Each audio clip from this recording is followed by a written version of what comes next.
నాన్న అందరూ బాగున్నారా? దేవుని మహాకృపను బట్టి నేను ఎంతో బాగున్నాను. మీ కొరకు ప్రార్థన చేస్తున్నాను. మీరు కూడా నా కొరకు ప్రార్థన చేస్తున్నందుకు మీకు ధన్యవాదాలు తెలియజేస్తున్నాను. కృతజ్ఞుడనై ఉన్నాను. దేవుని మహాదయ మనల్ని ఆవరించినందుకు, ఏ రీతిగా బలపరిచినందుకు, స్థిరపరుస్తున్నందుకు దేవునిని ఘనపరుద్దాం, మహింపరుద్దాం, ఆరాధిద్దాం. దేవుని వాక్యమును విందాం, లోబడదాం, గైకొందాం. ఆమెన్. ప్రార్థన చేసుకుందాం. సకలాశీర్వాద స్తోత్రములకు కారణభూతుడైన తండ్రి, రక్షకుడా, మీకు వందనాలనైనా మీ కృపలో జ్ఞాపకం చేసుకొని మరొక వారంలోకి మమ్మల్ని ప్రవేశపెట్టినందుకు వందనాలు. ఈ యూట్యూబ్ పరిచర్య ద్వారా ప్రభువా అనేకులు దీవింపబడుతున్నందుకు, రక్షింపబడుతున్నందుకు, స్వస్థతపరచబడుతున్నందుకు నా తండ్రి మీకే వందనాలు చెల్లిస్తున్నాం. ప్రభువా మీరు మీ కార్యం జరిగించుకుంటున్నందుకు వందనాలు. ప్రభువా మీకు లోబడి మా ప్రభువా సమయమందును అసమయమందును వర్తమానమును మా ప్రభువా ప్రచురము చేయగలటకు ఇచ్చిన ఈ సౌకర్యాన్ని బట్టి, అవకాశాన్ని బట్టి వందనాలు చెల్లిస్తూ మరింత ఆశీర్వాదకరమైన మీ దివ్య సన్నిధిని ప్రతి వర్తమానములో అనుగ్రహించి మహిం పొందుమని యేసయ్య అతి పరిశుద్ధ నామమును బట్టి వేడుకొనుచున్నాము తండ్రి. ఆమెన్, ఆమెన్, ఆమెన్. ప్రియమైన దేవుని పిల్లలారా, ప్రకటన గ్రంథము 12వ అధ్యాయము 12వ వచనం చదువుదాం. 12 ప్రకటన గ్రంథం. అందుచేత పరలోకమా, పరలోక నివాసులారా ఉత్సహించుడి. భూమి సముద్రమా మీకు శ్రమ. అపవాది తనకు సమయము కొంచెమే అని తెలుసుకొని బహుక్రోధము గలవాడై మీ యొద్దకు దిగి వచ్చుచున్నాడని చెప్పాను. ఇందులో మరి ఒక మాటను మనం ఈరోజు ధ్యానిద్దాం. ఎందుకంటే పరలోకమా, పరలోకవాసులారా ఉత్సహించండి. భూమి సముద్రమా మీకు శ్రమ. పరలోకంలో ఉన్నటువంటి వారందరికీ, పరలోకంలో ఉన్న వారందరికీ కూడా సంతోషమంట. అందుకే ఉత్సాహంగా ఉండండి. భూమి సముద్రమా లేకపోతే భూమి మీద ఉన్నటువంటి సమస్తమా మీకు శ్రమ. ఎందుకంటే అపవాది తనకు కొంచెం సమయమే ఉన్నదని. అపవాది అంటే సాతాను. చూడండి ఏం చేస్తున్నాడంట, తన ఇష్టం వచ్చినట్లుగా ప్రవర్తిస్తూ బహుక్రోధము గలవాడై మీ యొద్దకు దిగి వచ్చుచున్నాడు. మరొక చోట ఉంటుంది, ఎవరిని మృంగుదునా అని చూస్తున్నాడట. ఎవరిని మృంగుదామా, ఎవరిని బాల్తా కొట్టిద్దామా, ఎవరిని తాగుబోతులుగా చేద్దామా, ఎవరిని అబద్ధాలు ఆడేవాళ్ళుగా చేద్దామా, ఎవరిని రాజకీయాల్లో తిప్పుదామా, ఎవరిని భ్రష్టుల్ని చేద్దామా, ఎవరిని వివాహము కాకముందు అక్రమ సంబంధాలతో నింపేద్దామా అని తిరుగుతున్నాడు. నిజమే, ప్రస్తుతానికి భూలోకంలో ఎంతో శ్రమ. అయితే దేవుని పిల్లలారా, ఏమి చేస్తే శ్రమ, ఎందుకు శ్రమ ఏనండి? ఎవరికి శ్రమ, ఎందుకు శ్రమ, ఎవరికి శ్రమ?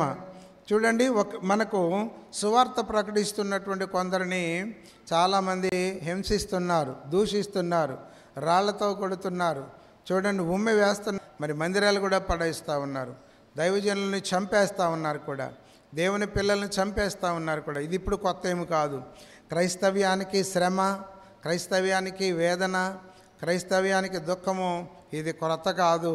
అయితే దేవుడు మనకు చెప్పింది, నిన్ను వల్లే నీ పొరుగు వారిని ప్రేమించమని చెప్పిన మాటను బట్టి వాళ్ళు ఎన్ని దుష్కార్యాలు చేసినా కానీ మనము క్షమించడం నేర్చుకోవాలి, ప్రశాంతంగా బ్రతకడం నేర్చుకోవాలి. దేవుడు మనకి ఇచ్చింది అదే, దేవుడు కోరుకుంటుంది కూడా అదే. దాని వలన దేవుని పిల్లలకు లాభము, శ్రమ పొందేది వాళ్ళే. అది భయంకరమైనటువంటి శ్రమ. కనుక దేవుని కొరకు మనం పడేటువంటి శ్రమ అది శ్రమయే కాదు, ఒకవేళ చావుకైనా మరణముకైనా సిద్ధమే. దేవుడు మమ్మల్ని రక్షించడానికి సమర్థుడు. ఒకవేళ రక్షింపకపోయినను, రాజా నీ యొక్క దేవతకు మేము మొక్కేదే లేదు అని చెప్పారు. అది భక్తి జీవితం అంటే, అది సవాలుకరమైన జీవితం అంటే, అది సాక్షిగా ఉండేటువంటి జీవితం అంటే. కనుక ప్రియమైన పిల్లలారా, ఈరోజు మనం ధ్యానించేటువంటి విషయం ఏంటంటే, ఎవరికి శ్రమ, ఎందుకు శ్రమ అండి? శ్రమ ఎవరికి? చూడండి, యెషయా గారి గ్రంథము 3వ అధ్యాయానికి ఒకసారి రండి నాన్న. యెషయా గారి గ్రంథము 3వ అధ్యాయము 11వ వచనం నుండి చదువుతున్నాను నాన్న. మద్యము త్రాగుదుమని వేకువనే లేచి ద్రాక్షారసము తమకు మంట పుట్టించు వరకు, చాలా రాత్రి వరకు పానము చేయు వారికి శ్రమ. ఎవరికి శ్రమ అండి?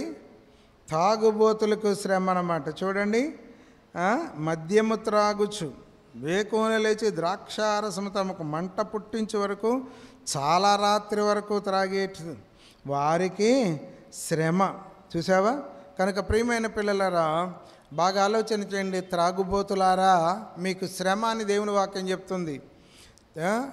జాగ్రత్తగా మీరు తినేది, మీరు తాగేది పవిత్రంగా ఉండాలి. అపవిత్రమైన శరీరాన్ని పాడు చేసే, దేవుని దుఃఖపెట్టే, తల్లిదండ్రులను బాధ పెట్టే, భార్యలను హింస పెట్టే, పిల్లలను అనాథులుగా చేసే ఆ దరిద్రపు అలవాటు మీ నుండి దూరం అగునుగాక. ఎప్పుడు దూరం అవుతుందని ప్రార్థన చేస్తున్నాం. అందుకనే ప్రియమైన పిల్లలారా, భారతదేశము బహుగా పేదరికంలో ఉండడానికి కారణం ఏంటంటే ఈ తాగుబోతుతనమేనమాట. త్వరగా ఈ తాగుబోతుతనం నుండి విడుదల పొందుదురుగాక. 3వ అధ్యాయము 11వ వచనం ఒకసారి చదువుదాం. దుష్టులకు శ్రమ, వారి క్రియల ఫలము వారికి కలుగును. ఎవరికండి? దుష్టులకి శ్రమ. యెషయా గారి గ్రంథం 3:11 దుష్టులకు శ్రమ అని వ్రాయబడుతుంది. 5వ అధ్యాయం 11వ వచనంలో మద్యము త్రాగే వాళ్లకు శ్రమ అని వ్రాయబడుతూ ఉన్నది. అర్థమైందా? కనుక జాగ్రత్తగా ఉండండి, మెలకువగా ఉండండి. రెండవది ఏంటంటే దుష్టులకు శ్రమ. దుష్టులకి శ్రమ. దుష్టుడంటే బైబిల్లో విస్తారంగా దుష్టుల గురించి రాయబడి ఉంటుందన్నమాట. ఏమండి?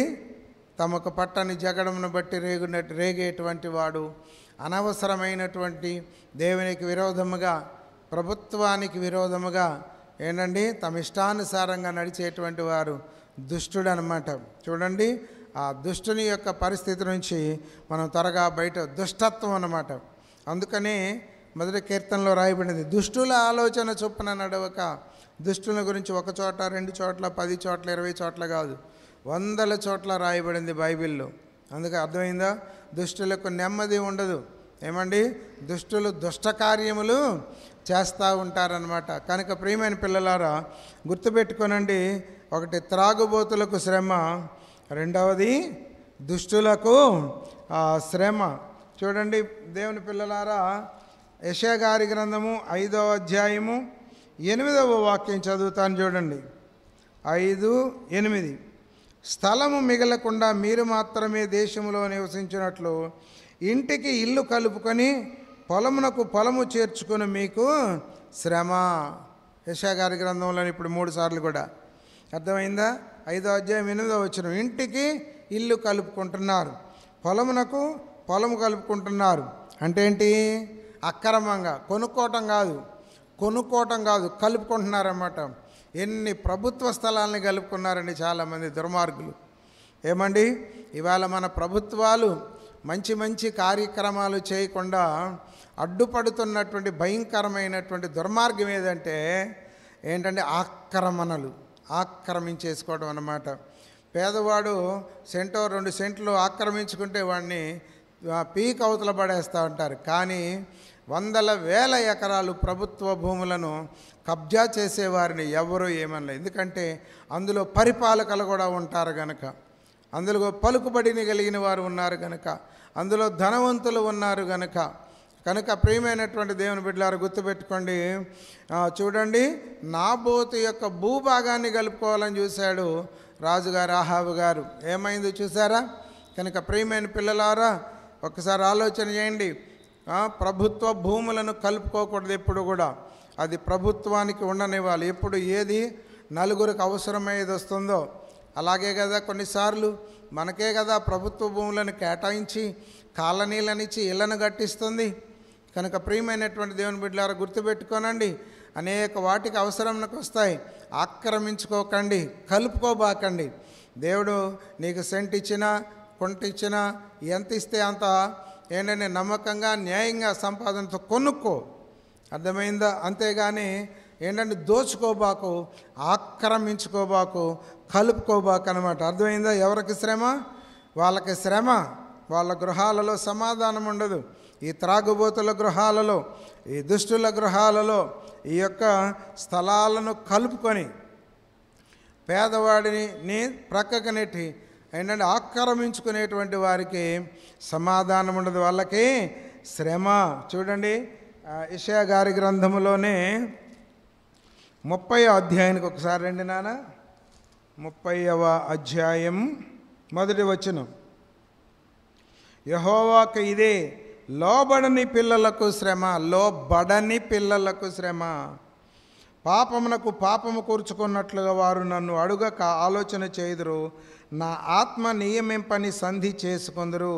వారు నా నోటి మాట విచారణ చేయక ఏనండి ఐగుప్తు నీడను శరణజొచ్చడానికి వెళ్ళిపోతారట. ఫరో బలము చేత తమను తాను బలపరుచుకుంటారంట. ఏంటండి, అందుకనే ఫరో వలన కలుగు బలము మీకు అవమానకరం అవుతుంది. మొదటి నుంచి 3 వచనాలు చదివాను. ఫరో వలన మీకు అవమానం, ఐగుప్తు నీడను శరణజొచ్చుట వలన సిగ్గు కలుగుతుంది. ఏంటంటే సిగ్గుమాలినటువంటి పనులు, బుద్ధిమాలినటువంటి పనులు, జ్ఞానహీనమైనటువంటి పనులు, దేవునికి విరోధమైనటువంటి పనులు చేస్తూ ఉంటారు. లోబడని పిల్లలు తల్లికి లోబడరు, గురువుకి లోబడరు, తండ్రికి లోబడరు, దైవజనునికి లోబడరు. ఏనండి, వీళ్ళు దేవునికి లోబడరు. ఒక్కటి చూడండి, దేవునికి లోబడేటువంటి వాడు అందరికీ చక్కగా జాగ్రత్తగా దేవుడు చెప్పినట్టు వినేవారు అందరూ. అందుకే సండే స్కూల్కి పంపించండి మీ పిల్లల్ని. ఎందుకంటే చక్కగా నేర్పిస్తాము. వినయం ఏంటో, విధేయత ఏంటో, నమ్రత ఏంటో, క్రమం ఏంటో, జ్ఞానం ఏంటో, చదువు అంటే ఏంటో, తల్లి విలువేంటో, తండ్రి విలువేంటో, చదువు విలువేంటో, మేలు కలుగు చేయటువంటి మార్గాలన్నీ బైబిల్లో ఉన్న వాటిని వాళ్ళ ముందు పరిచి నేర్పిస్తూ ఉంటాం అన్నట్టు. పాట ద్వారాను, మాట ద్వారాను, ఆట ద్వారాను నేర్పిస్తూ ఉంటాం. కనుక ప్రియమైనటువంటి దేవుని బిడ్డలారా, లోబడని పిల్లలకు శ్రమ. యెషయా గారి గ్రంథంలోనే మరొక మాట మీ ముందుకు తీసుకురావాలని నేను ఆశపడుతూ ఉన్నాను. 31వ అధ్యాయము చదివాం కదా. 33వ అధ్యాయము మొదటి నుంచి. దోచుకొనబడకపోయినను దోచుకొనుచుండు నీకు శ్రమ, నిన్నెవరు వంచింపకపోయినను వంచుచుండు నీకు శ్రమ. దోచుకోవటం ఏమండి, ఎంతమంది దోపిడీగాండ్రు బయలుదేరారో చూడండి ప్రియమైన పిల్లలారా. ఏంటంటే దొంగతనంతో దోపిడీయే కాదండి, ఉద్యోగాలు చేస్తూనే ఉంటారు, పెద్ద పెద్ద ఆఫీసర్లుగానే ఉంటారు, పెద్ద పెద్ద నాయకులుగానే ఉంటారు. ఎన్ని లక్షలు కోట్లు లంచాలకు ఆశపడతా ఉంటారు. అక్రమ సంపాదన, అక్రమ పరిపాలన, అక్రమ సముపార్జన. చూడండి, అక్రమ సంబంధాలు, అక్రమ సంబంధం, అక్రమ సంపాదన, అక్రమ పరిపాలన, అక్రమ ఆలోచన, ఇదనమాట. అందుకనే దోచుకుంటున్నారు వీళ్ళు. ఏం చేస్తున్నారు? దోచుకుంటున్నారు. చూడండి, ఎంత ఇస్తేనే మనం చూస్తూనే ఉంటాం పేపర్లో. అందరూ కాదండి, నేను అందరినీ అనటం లేదు. బైబిల్ కూడా ఏమండి అందరినీ అనడం లేదు. దేని విషయములలో దోచుకుంటున్నాడు, దోచుకునేవాడిని గురించి చెప్తుంది బైబిల్. కనుక దోచుకొనుచుండు నీవు. చూడండి, నీవు దోచుకొనుట మానిన తర్వాత నీవు దోచుకొనబడిదవు. నీవు వంచుట ముగిసిన తర్వాత జనులు నిన్ను వంచిస్తారు. జాగ్రత్త. ఏమనుకుంటున్నారు? వంచిస్తారు. అర్థమైందా? అయిపోయిన తర్వాత అబ్బా నేను బాగా భలే దోచుకున్నాను, భలే తెలివిగా ప్రవర్తించాను, భలే తెలివిగా జీవించాను అనుకోవద్దు ఎప్పుడు కూడా. జాగ్రత్త. ఏమనుకుంటున్నారో, ఎవరికి శ్రమ? దోచుకునేటువంటి వారికి శ్రమ. పేదవాడని లేక, యెహోవా నిన్ను పోలినవాడు ఎవడనూ లేడు, నీవు మహత్యము గలవాడువు, నీ శౌర్యాన్ని బట్టి నీ నామము ఘనమైనదాయను. జనములకు రాజా, నీకు భయపడిన వాడెవడు? జనముల జ్ఞానులందరిలోనూ వారి రాజ్యములన్నింటిలోనూ నీ వంటి వాడు ఎవడనో లేడు గనుక నరులు నీకు భయపడుట అనుగుణ్యము. ఆమెన్, ఆమెన్, ఆమెన్. అందరికీ శుభములు. దేవుడు మీకు తోడయుండునుగాక, శ్రమ నుండి విడిపించునుగాక. ఆమెన్. God bless you.